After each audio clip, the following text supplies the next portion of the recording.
Hi everyone, स्वागत है आपके अपने चैनल सरकारी नौकरी में। 69,000 शिक्षक भर्ती में एक नया मोड़ आ गया है। अभी तक तो आपने फर्जीवाड़े हर चीज़ में सुने होंगे, परीक्षा में फर्जीवाड़ा या अन्य चीज़ों में फर्जीवाड़ा, अलग अलग तरह की बातें जो है फर्जीवाड़ा संबंधित आती रही हैं।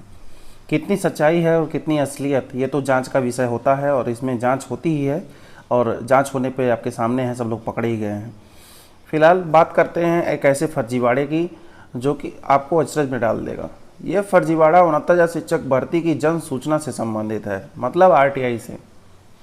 एक लड़के ने आरटीआई लगाया था। उस आरटीआई में उन्होंने 20 प्रश्न किए थे पीएनपी और बेसिक शिक्षा परिषद से, और उन 20 प्रश्नों का जवाब उस व्यक्ति को भेज दिया गया है जिसने आरटीआई लगाया था। साथ ही उसमें एक लीगल नोटिस भी भेजा गया है। तो आइए जानते हैं विस्तार से। 69,000 शिक्षक भर्ती लिखित परीक्षा में गड़बड़ियों का ठीकरा परीक्षा संस्था पर लंबे समय से फोड़ा जा रहा है। कुछ अभ्यर्थी को मिले अंकों को आधार बनाकर यह आरोप लगाए जा रहे हैं कि ओएमआर में हेराफेरी की गई है। पहले पुलिस और फिर एसटीएफ की जांच में सामने आया कि अभ्यर्थियों को उत्तीर्ण कराने का खेल एक गिरोह कर रहा है। इतने पर भी इत्मीनान नहीं हुआ और भर्ती के संबंध में आरटीआई मांगी गई, जन सूचना जिसे कहते हैं। इसमें परीक्षा संस्था के अधिकारी व कर्मचारी के संबंध में अमर्यादित भाषाओं का प्रयोग किया गया है और 20 बिंदुओं पर सूचना मांगी गई है, अर्थात उनके ऊपर आरोप लगाए गए हैं। तो अमर्यादित भाषा का अर्थात हम यही बता रहे हैं आपको, मतलब कि उसमें ऐसे प्रश्न किए गए हैं कि क्या आप इस भर्ती प्रक्रिया में जो धांधली हुई उसमें आप शामिल रहे हैं। अगर शामिल रहे हैं तो आप उनका नाम दीजिए, कितने लोग शामिल रहे हैं। पिछली भर्ती परीक्षा हुई थी 68,500 में, तो उसमें कितने लोग शामिल रहे थे जो गिरोह पकड़ा गया था। तो इसी तरह की सूचनाएं काफ़ी संख्या में 20 बिंदुओं पर मांगी गई थी, जिस पर परीक्षा संस्था की ओर से जन सूचना मांगने वाले को पत्र भेज करके जवाब तलब किया गया है, अर्थात एक लीगल नोटिस उन्हें भेजा गया है और सभी बिंदुओं पर सूचना भेज दी गई है, 20 पॉइंट जो थे। और वह व्यक्ति जिन्होंने आरटीआई किया था वह है चित्रकूट जिले के करवी तहसील निवासी लवकुश केसरवानी। और उन्होंने क्या किया है, एक उधर से भी लेटर अपनी तरफ से भेजा है। कहा है कि 69,000 शिक्षक भर्ती के संबंध में मैंने कोई आरटीआई नहीं लगाया था और ना ही किसी अधिकारी कर्मचारी के संबंध में कोई अमर्यादित अशोभनीय भाषा का प्रयोग किया था। उनका कहना है जब आरटीआई नहीं लगाया तो शब्दों का प्रयोग करना कहाँ तक सही है। तो लवकुश ने लिखा है कि, लवकुश जान लीजिए आप, एक ही आदमी है, दोनों दो नहीं हैं। लवकुश ने लिखा है कि यह कार्य विशेष प्रकार के राजनीतिक दलों का कृत्य लगता है, उनके नाम का इस्तेमाल किया गया है। लवकुश ने यह भी लिखा है कि फर्जी जन सूचना मांगने वालों को चिन्हित करके कार्रवाई करिए।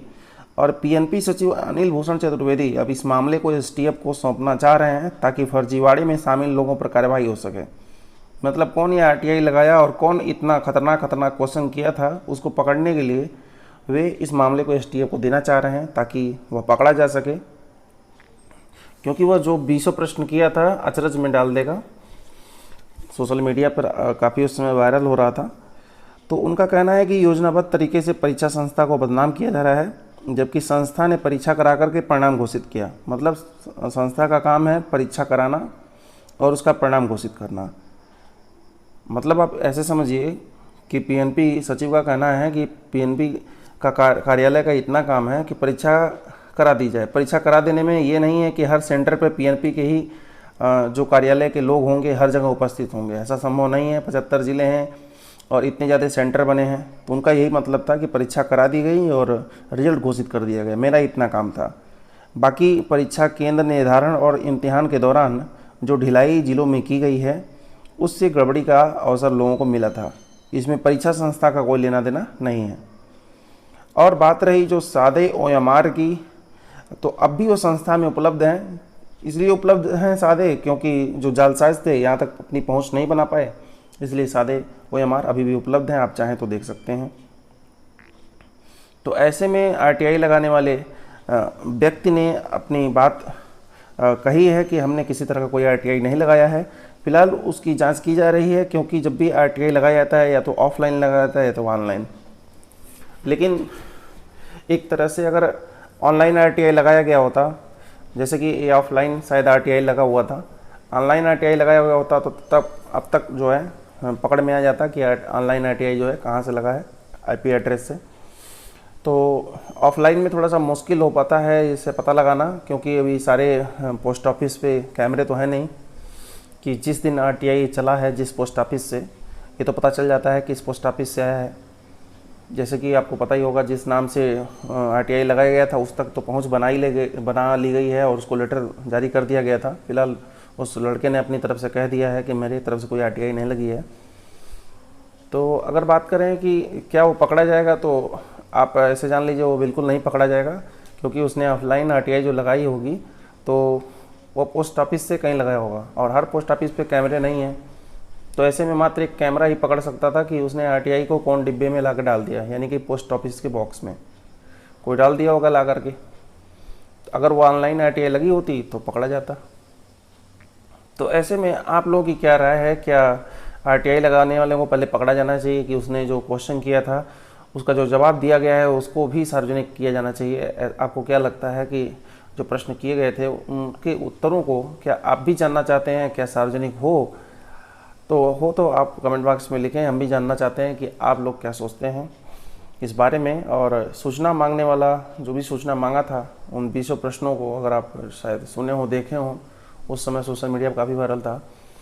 अगर न सुने हो तो आप जल्दी ही आ जाएगा, क्योंकि अब जो आंसर दिया गया है सोशल मीडिया पर ज़रूर ही कहीं कहीं से लीक हो जाता है, वायरल हो जाता है। तो ऐसे में उस दिन की प्रतीक्षा रहेगी सबको, हमको भी रहेगी। जैसे ही सामने आता है कि उन प्रश्नों का क्या जवाब मिला और कौन से वो प्रश्न थे सारे, क्योंकि उसमें उस समय सोशल मीडिया पर जैसा कि सबने देखा होगा, मैंने भी देखा था, काफ़ी सारे उसमें ऐसे प्रश्न थे जो ऐसे प्रयोग किए गए थे, उन शब्दों का प्रयोग तो किया ही गया था शायद, जिसमें डायरेक्ट आरोप लगाया जा रहा था कि अधिकारी सारे सम्मिलित हैं, काफ़ी सारे अधिकारी। और उसमें प्रश्न जो किए गए थे कि परीक्षा में कौन सी संस्था है कराई एग्ज़ाम, कौन सा संस्था था जो OMR चेक किया, कौन सी संस्था थी जो उसकी पैकिंग करती है, उसको सेंटर तक ले गई OMR मशीन तक। तो हर एक पहलू पर जिसकी जिसकी जिम्मेदारी बनती है, सभी जिम्मेदारों का बाकायदा उसने वो बनाया था, एक खांचा बनाया था जिससे फॉर्मेट कर सकते हैं। सारे फॉर्मेट में डिटेल सबको भरने के लिए दे दिया था उस लड़के ने, और इस तरह की उसमें बातें जो हैं उठी थी। फिलहाल अभी आगे क्या होने वाला है, क्या होगा, अब आगे पता चल पाएगा। फिलहाल जैसे ही कुछ पता चलता है इस संबंध में आपको सूचित कर दिया जाएगा।